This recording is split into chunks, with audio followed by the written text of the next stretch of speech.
Bapak Subandi MPD. Cara selanjutnya adalah sambutan dari Bapak Pengajar Praktik Bapak Waskito MPD. Kepada Bapak Waskito MPD, saya persilakan. Bismillahirrahmanirrahim. Assalamualaikum warahmatullahi wabarakatuh. Selamat pagi. Alhamdulillah, bersyukurlah pada kesempatan pagi hari ini kita bisa diberi kesehatan, waktu luang untuk bisa berkumpul dalam kegiatan pendampingan individu ke-6. Yang kami hormati Bapak Kepala SMK Negeri 4, template-nya SMP lah, SMK Negeri 4 Bojonegoro, Bapak Subandi MPD, Pak Wib, Bu Dewi, bersyukur di kepala sekolahnya auranya positif. Jadi misalnya saya ada di sini pun kayaknya juga akan selalu dalam mode terbaik saya. Kalau tadi dengar apa yang disampaikan adem gitu ya Pak ya, memberi semangat training.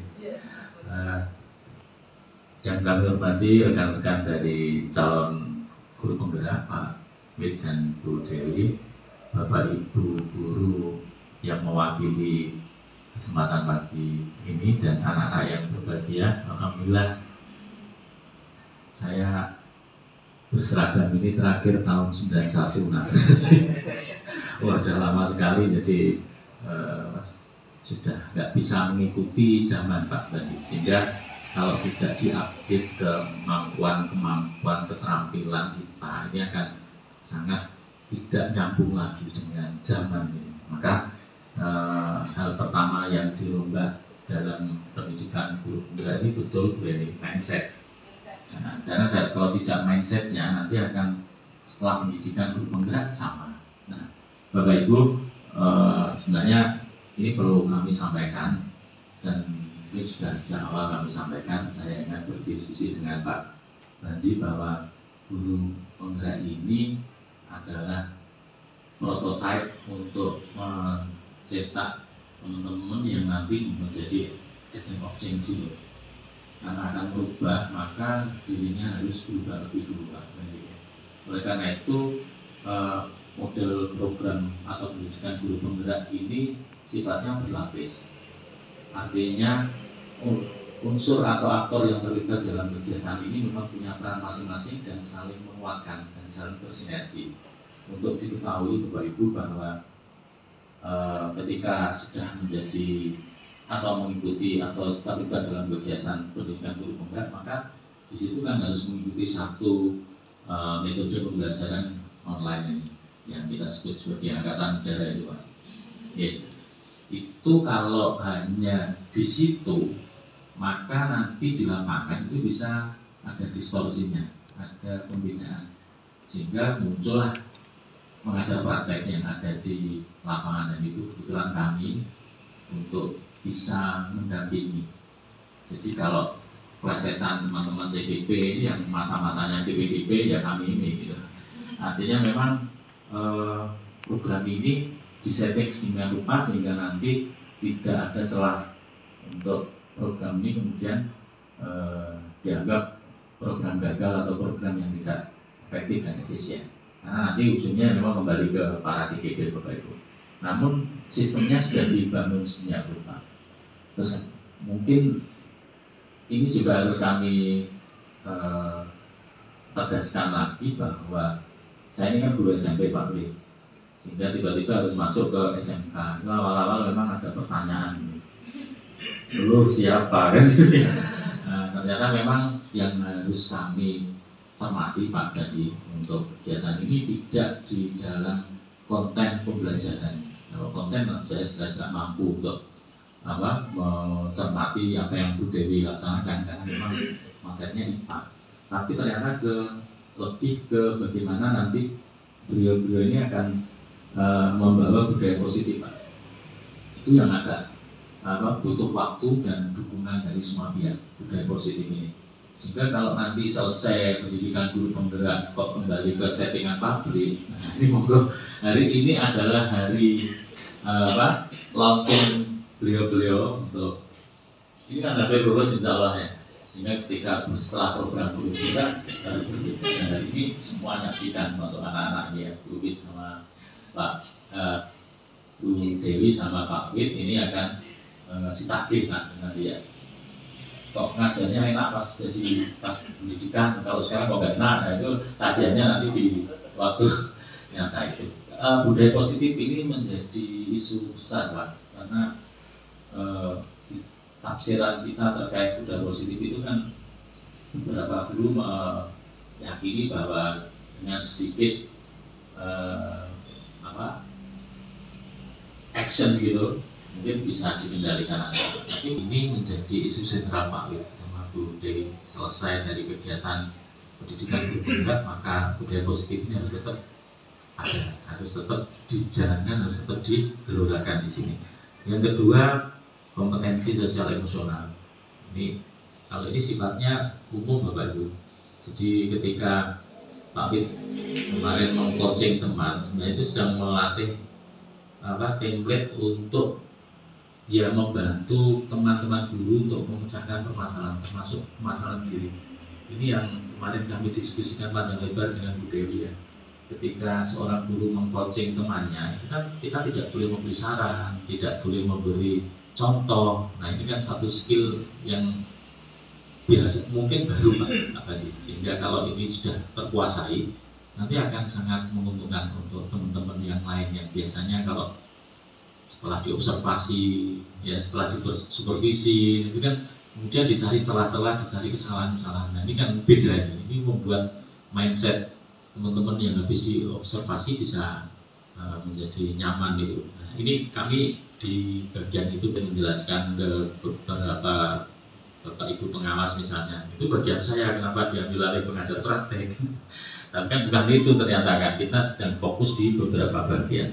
Kemudian komunitas praktis ini, hari ini adalah salah satu wujud bagaimana nampak apakah Pak Wid sama Bu Dewi ini sudah punya komunitas mendukung. Ini sudah ada Bu Reni yang ternyata juga alumni dari CGG dan sekarang sudah jadi guru penggerak. Ini yang kami sebut sebagai efek obat nyamuk itu Pak.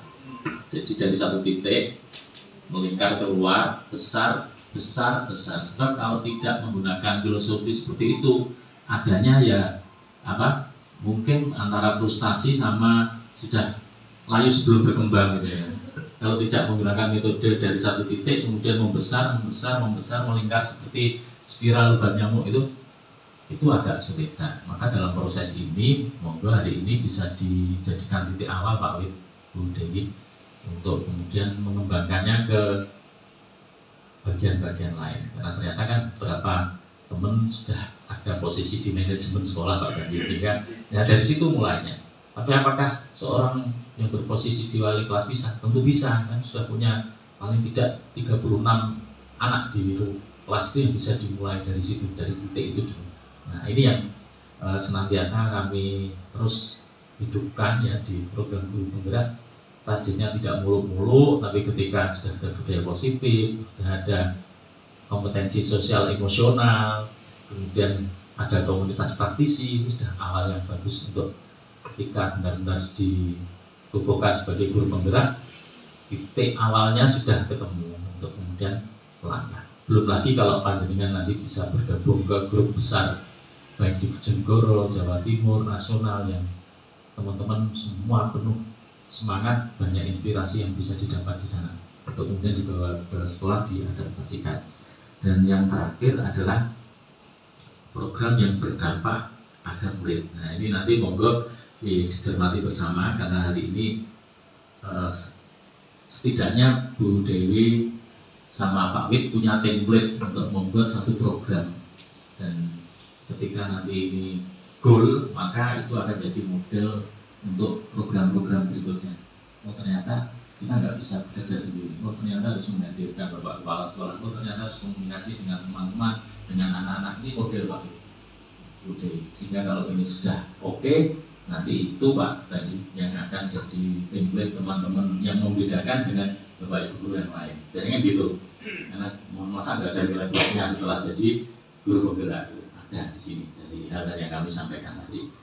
Demikian, mohon maaf Pak tadi karena ini juga hari terakhir kami di sekolah ini untuk pendampingan. Karena setelah ini ketemu lagi di Loka 6 dan 7 itu sudah tidak lagi kami diwajibkan untuk ke sekolah ini lagi, sehingga mohon maaf sekiranya Pak Pri Pak Angga ya, Angga kalau ini tangannya mulai kelas saya Pak, itu kan jangan bahas ini kayak gitu. Nah, kamu tahu ya, ini kita nggak tahu ya kapan kita akan berhubungan dengan orang di masa silam kita. Ini pelajaran ini harus memberi gambaran ke kalian ya, harus baik dengan siapa, dengan temanmu, dengan orang tuamu, dengan bapak ibu gurumu. Nah, Pak Pri juga dulu satu sekolah Pak. Jadi kalau misalnya gini tiba-tiba, alah Pak Wasiopo mau ngomongnya kan ya repot. Nah, ternyata ya kan ya. Jadi memang modenya harus selalu on terus ya, harus selalu baik, harus selalu santun ke orang tua, hormat ke bapak ibu, karena kita nggak pernah tahu dengan siapa kita berurusan di masa depan nanti. Demikian yang bisa kami sampaikan. Mohon maaf jika ada kekilafan. Terima kasih atas segala dukungan Pak Bandi, Bapak Ibu, anak-anak ya selama kami bertugas di sini.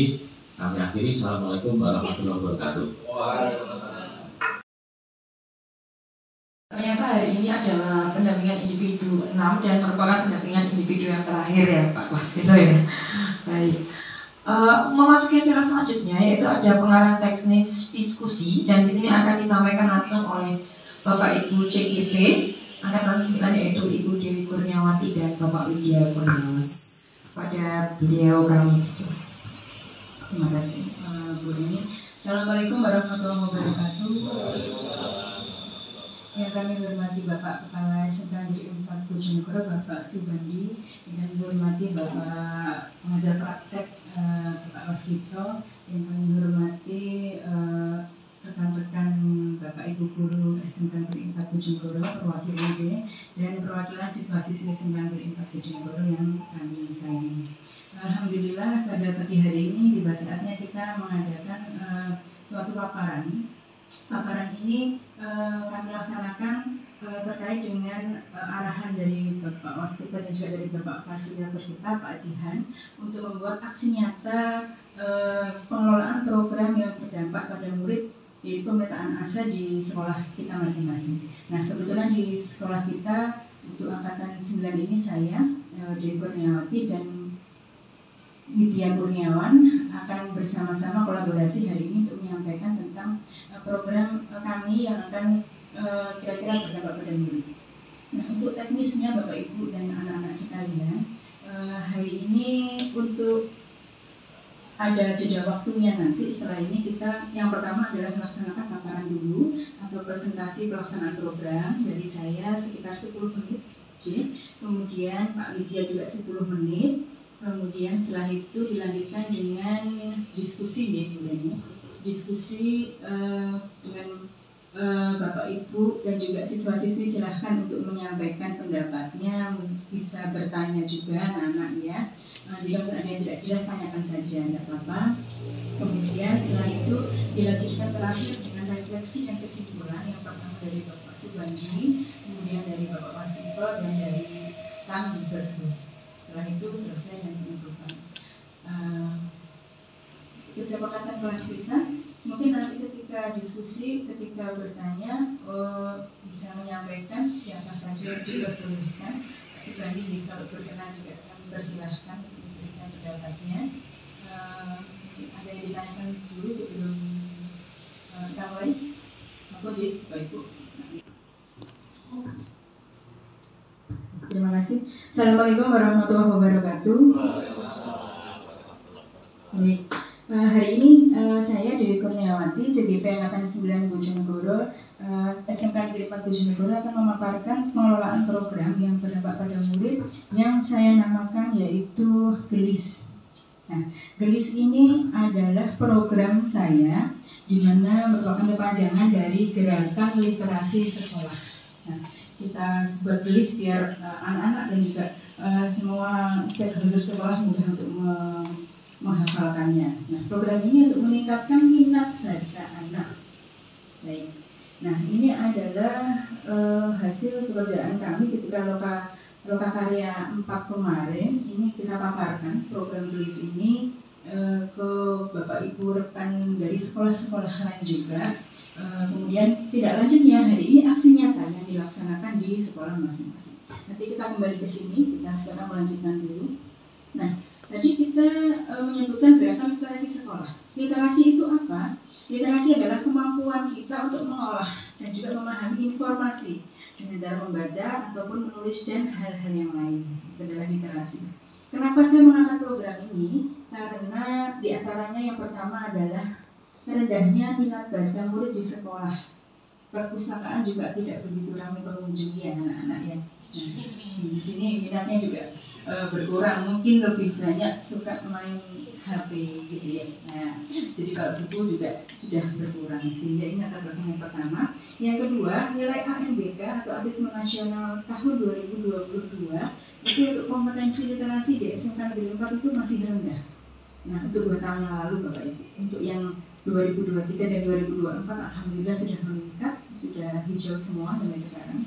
Kemudian yang ketiga, saya ingin mewadahi minat-minat murid untuk mengekspresikan kreativitas literasi, karena memang ada beberapa siswa-siswi yang sangat tertarik di literasi, tapi mungkin wadahnya belum ada. Nah, ini mungkin dengan seperti ini anak-anak ada minat untuk mengembangkan diri, untuk mengkreativitaskan di literasinya.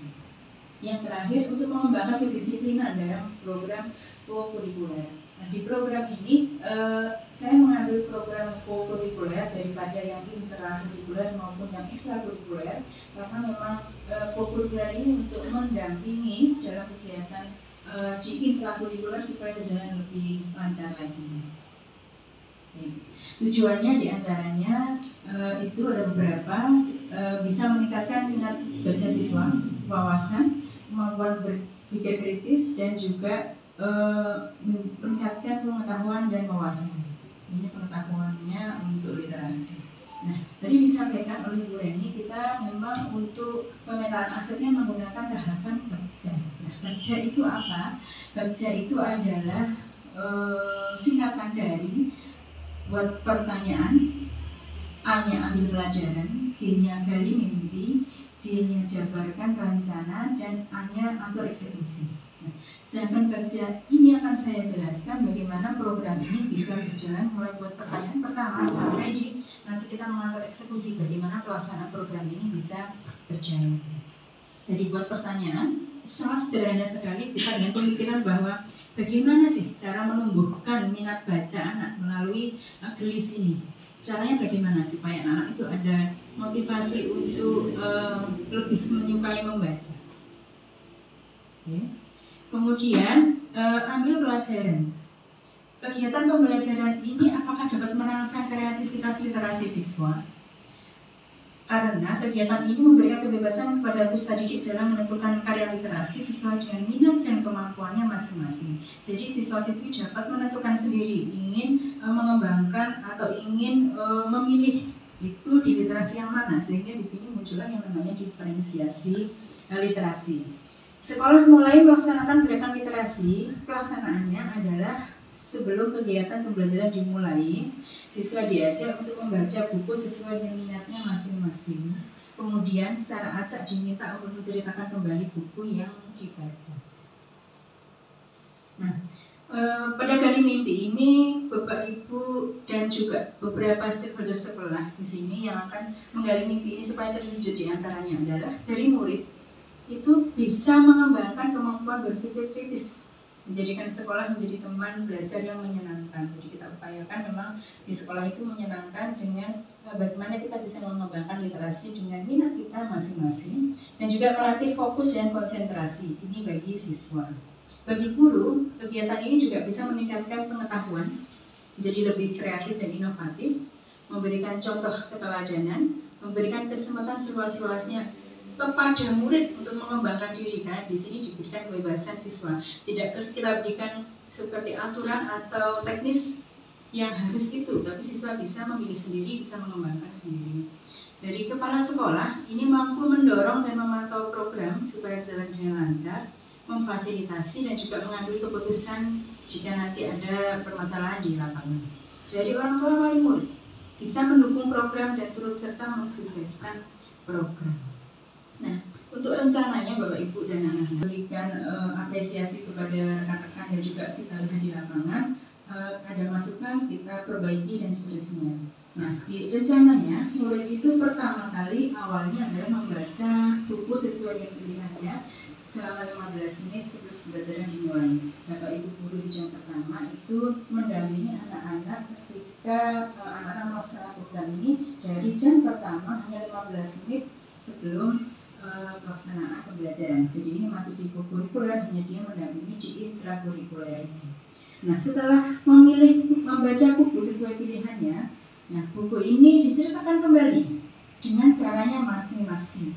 Nah, dalam hal ini sebenarnya bukan hanya buku Bapak Ibu dan anak-anak, ini bisa berbagai macam sumber, bisa buku, bisa yang kemarin kita menerbitkan artikel dengan anak-anak, mungkin diminta untuk membuat artikel. Ya, artikel itu masing-masing kemudian dipilih sesuai keinginannya, bisa fiksi, bisa non-fiksi, bisa pembelajaran, bisa hal-hal yang inovatif, hal-hal terkini, itu dipilih sesuai keinginannya, kemudian dipelajari dan diceritakan kembali dengan caranya masing-masing. Masing-masing itu bisa mungkin dengan langsung diceritakan, dihafalkan, itu mungkin ada yang ingatannya bagus, ada yang mungkin dengan cara merubah cara penyampaian dengan caranya sendiri. Mungkin dia lebih menyenangkan jika menyampaikannya itu dengan caranya sendiri. Bisa mungkin dengan sesuatu menggunakan seperti gerakan-gerakan, ada drama, itu dipersilakan dengan cara apapun penyampaiannya. Nah, strateginya yang pertama, konsultasi dengan kepala sekolah. Kita sampaikan dulu program kita. Kemudian kalau sudah mendapatkan persetujuan kepala sekolah, kita mensosialisasikan ke rekan-rekan sejawat. Setelah semuanya sepakat, maka program gelis ini disosialisasikan ke komite, ke murid-murid, bisa ketika melalui wali kelas maupun ketika upacara, ya. Kemudian dengan orang tua wali murid. Orang tua wali murid juga perlu mengetahui untuk program ini supaya kegiatan bisa berjalan dengan lancar. Nah, program ini dilaksanakan, murid itu menentukan jenis literasi yang dilakukan. Jadi benar-benar siswa yang akan menentukan sendiri program ini supaya berjalan dengan lancar.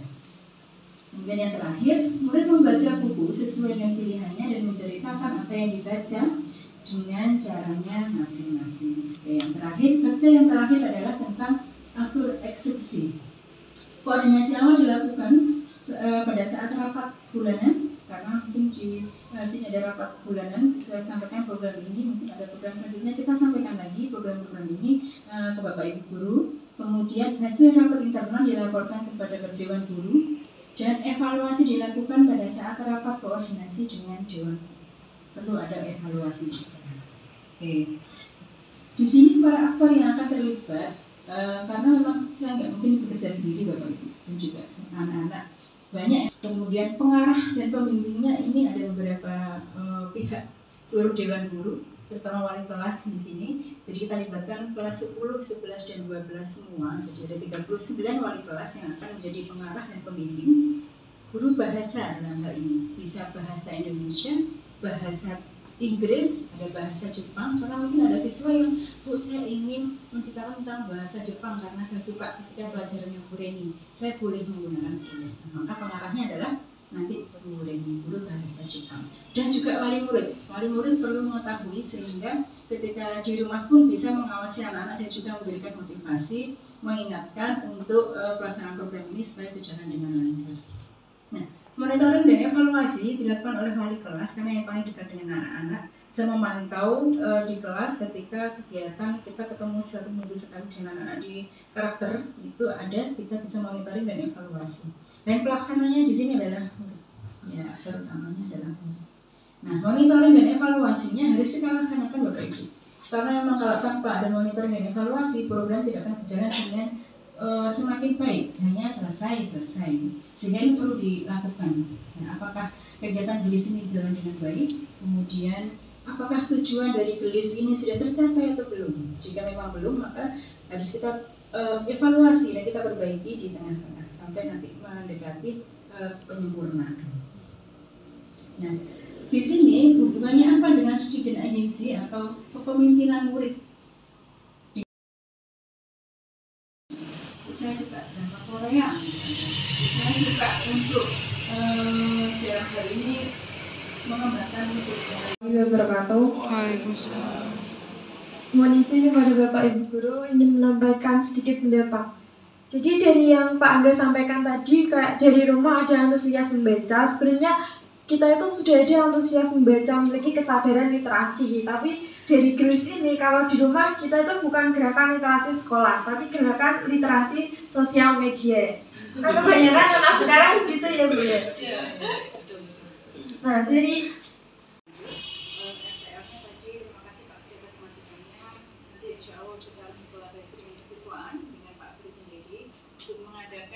sebuah seperti perlombaan ya anak-anak ya, perlombaan pidato, puisi dan seterusnya supaya anak-anak itu berlatih di depan.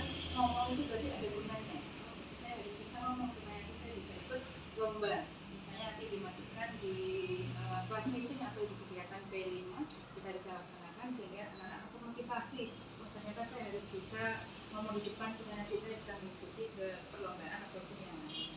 Kemudian dari anak-anak tadi disampaikan tentang Bu, kita di rumah sudah namanya gerakan literasi sosmed. Ya, ini kalau ini semua siswa pasti akan dengan sadar diri untuk melakukan sosmed, mulai apa saja dengan sendirinya tanpa ada yang menunggu.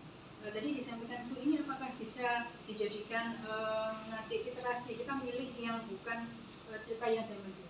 Bisa. Nah, tadi saya sampaikan bahwa kita bisa memilih fiksinya, literasinya berupa fiksi, non-fiksi, ataupun isu-isu berita terkini. Jadi yang terkini tadi yang bisa disampaikan. Misalnya kalian mendapatkan informasi yang menarik dan ini menceritakan, itu boleh. Itu memang bagian dari literasi. Karena sebenarnya literasi itu bukan hanya dari buku, tapi juga dari HP, ya, anak-anak ya.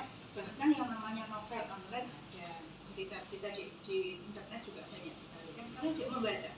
Nah, akhirnya akan juga menyukai literasi, tapi dengan cara anak-anak terkini, yaitu dengan cara sosmed. Ini lebih juga dengan anak-anak ya. Nah, kemudian tadi dari Pak Angga tadi disampaikan juga bagus sekali masukannya bahwa program Gelis ini nanti supaya bisa menjadi diibaratkan seperti kendaraan. Karena memang kebetulan Pak Angga ini jurusan las, jadi mungkin lebih identik dengan seperti itu. Kendaraan itu harus dipanasi dulu supaya bisa awet mesinnya, langgeng dan tidak sampai mogok. Nah, artinya supaya nanti program Gelis ini bisa berjalan dengan langgeng, kemudian diterima oleh semua kalangan dan juga berjalan dengan baik sampai akhir. Nah, sehingga ketika pembelajaran awal itu mungkin masih baru masuk, baru di kelas, itu supaya ada seperti nyetarter sepeda motornya, maka harus digerakkan dengan dipanasi dulu dengan literasinya, tapi dengan cara menyampaikan kembali seperti itu ya anak-anak. Jadi kan anak yang lain juga akan memperhatikan. Jadi juga bagus sekali masukan dari Mbak Vinca tentang gini Bu, supaya anak-anak memperhatikan itu berarti anak-anak harus memberikan pendapat ya, mungkin minggu depan atau besoknya supaya menyampaikan pendapatnya kemarin itu seperti apa literasinya. Pasti semua akan mendengar, kemudian akan menciptakan kembali. Itu bagus sekali sehingga akhirnya semua siswa juga akan mendengarkan dan yang di depan juga akan menceritakan dengan baik karena memang butuh. Jadi Pak Kim menyampaikan siswa itu butuh untuk literasi di depan supaya bisa berani ngomong dulu, yang penting seperti itu. Ya, mungkin seperti itu yang bisa saya sampaikan. Terima kasih banyak. Assalamualaikum warahmatullahi wabarakatuh. Luar biasa apa yang dipaparkan ini, sangat sesuai dengan tujuan SMK 4. Nah, sehingga jika Gelis nanti diimplementasikan dengan serius, dengan sungguh-sungguh, dan program produktif BOS nanti juga ditingkatkan lagi pelaksanaannya, insya Allah nanti ini akan menjadi misi yang luar biasa untuk mewujudkan visi sekolah. Ya, sebagaimana visi sekolah kita adalah menjadi SMK unggulan dalam prestasi, ya, yang dilandasi iman dan takwa, berakhlak mulia, serta menghasilkan tamatan yang mampu bersaing di pasaran kerja pada tingkat regional, nasional, dan global, serta peduli dan bertanggung jawab terhadap pelestarian lingkungan, sehingga yang Bu Dewi paparkan nanti menjadi pemantik, jadi pemantik munculnya tamatan atau siswa yang peduli dan bertanggung jawab pada pelestarian lingkungan. Sehingga mari apa yang sudah kita rencanakan dan kita gagas ini nanti kita wujudkan bersama-sama, dan insya nanti sekolah akan mendukung sepenuhnya apa yang dibutuhkan untuk pelaksanaan program-program yang Pak Widya dan Bu Dewi sudah rencanakan. Demikian, terima kasih. Monggo dilanjutkan. Baik, terima kasih Bapak Kepala SMK Negeri 4 Bojonegoro, Bapak Subadi EPD atas refleksi untuk kegiatan hari. Terima kasih. Assalamualaikum warahmatullahi wabarakatuh. Mungkin bagian saya ini kan orang luar Pak dalam sistem SMK N4, sehingga saya lebih mudah untuk melihat tanpa harus katakanlah sungkan ya, karena saya bukan bagian dari sekolah ini. Namun Bapak Ibu, bahwa kehadiran saya di sekolah ini adalah untuk memastikan bahwa CGP itu sudah ada di rel yang benar, dan memang sudah benar Pak. Bahwa sebagai guru penggerak, maka program yang harus di launching, yang harus dihasilkan adalah yang berbasis aset. Apa itu? Ya mereka sendiri dulu. Kalau Pak Wid tadi memang secara tim sudah ada di lingkungan, dan memang aset itu ada di Pak Wid. Kalau Bu Dewi ada di kurikulum, memang aksesnya ke Bapak Ibu guru yang lain. Bapak Ibu, untuk pembanding aja, yang namanya berbasis aset itu, saya ingat Pak Pri waktu di bulan, saya itu jadi guru yang dijadikan meden-medenan kayak meden sawah gitu. Terus tak celok Pak Was. Nah, itu artinya saya memang punya bakat untuk kayak semacam meden gitu ya. Dan itu terbawa terus sampai saya di SMP 1 ini Pak. Namun karena tentu jangan sampai sebuah program itu hanya berbasis individu seseorang, maka model berpikir itu harus dilembagakan ya namanya. Dilembagakan itu berarti kita akan membuat sistem yang nanti bisa disepakati bersama. Karena tanpa kesepakatan bersama itu Pak Pri, Pak Angga, Bapak Ibu, itu hanya akan jadi programnya Pak Wid saja. Ya, wes kono turun Pak Wid, nah kan nggak bisa begitu. Sehingga berbasis aset di sini pasti akan menuntut kolaborasi. Namun Pak Wid, Bu Dewi, sebagaimana adat kita sebagai bangsa Indonesia yang ngusulno itu jadi ketua panitia gitu ya. Artinya memang ketika panjenengan sudah bertekad untuk di satu program, karena ini akan jadi template Pak Wid, Bu Dewi, berikutnya akan demikian juga, maka pastikan bahwa program itu memang jenengan bisa merepresentasikan passion jenengan di situ.